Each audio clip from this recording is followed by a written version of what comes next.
কিছু লোক যাচ্ছে, এরা মদিনায় যাবে, দৌড় দাও তোমরা, আমি তোমাদেরকে নিয়ে আর সামনে যাইতে পারবো না, তোমাদের বিপদ হবে আমারও বিপদ হবে। ওই যে কাফেলা যায়, তোমরা দৌড় দাও, কাফেলার সাথে তোমরা চলে যাও এবং সেই কাফেলার সাথে মিশতে পারলেই তোমরা মদিনায় চলে যেতে পারবে, আর কোনো অসুবিধা হবে না। দুই ভাই রওনা দিয়েছে, দৌড় দিয়েছে, কাফেলার সাথে মিশতে হবে। ছোট ভাই হুচট খেয়ে পড়ে গিয়েছেন, বড় ভাই দৌড়াচ্ছেন, যখন দেখেন ছোট ভাই পড়ে গেছেন। একদিকে আব্দুল্লাহ বিন জিয়াদের জালিম পুলিশেরা, জালিম লোকেরা তন্ন তন্ন করে তাল্লাশি শুরু করেছে যে কোথায় মুসলিমের ছেলেদেরকে পাওয়া যায় পাকড়াও করো। পুরস্কার ঘোষণা করা হয়েছে আব্দুল্লাহ বিন জিয়াদের পক্ষ থেকে।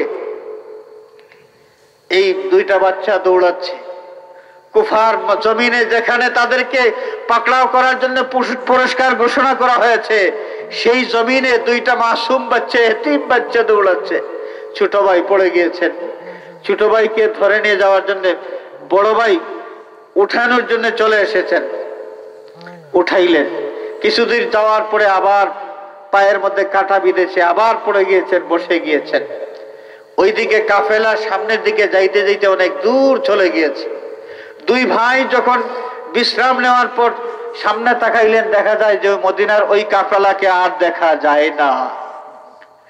কোথায় যাবেন, কোন দিকে যাবেন, কোথায় যাবেন? মাসুম দুই বাচ্চা একদম জড়সড় হয়ে গেছেন। ছোট ভাই বড় ভাইকে বলেন, ভাই কোন দিকে যাব আমরা? পাশেই একটা জঙ্গল, একটা বাগান, সেই বাগানের কাছে একটা গাছ, গাছের মাঝখানে একটা ছিদ্র, অনেক বড় জায়গা। দুই ভাই পরামর্শ করলেন যে আমরা এখানে থাকি, আমরা এখানে থাকি, আত্মগোপন করি। জালিমের লোকেরা তাল্লাশি করতেছে, আমরা যদি এখানে আত্মগোপন করি তারা জালিমেরা আমাদেরকে আর খুঁজে পাবে না। দুই ভাই বসে আছেন, কাঁপতেছেন, থরথর করে কাঁপতেছেন যে কখন জানি জালিমেরা পাকড়াও করে।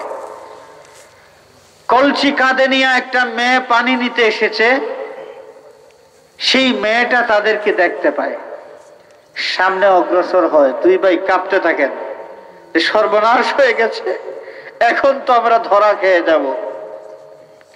মেয়েটার সামনে যাওয়ার পরে পরিচয় জানতে চায়, এই বালক তোমাদের কি পরিচয়?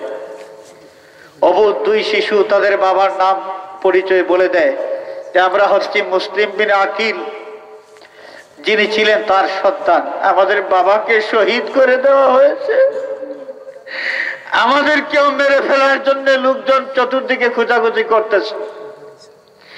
সেই মেয়ে বলে, তোমরা চিন্তা করো না, আমার মনিব যেই মহিলা তোমাদের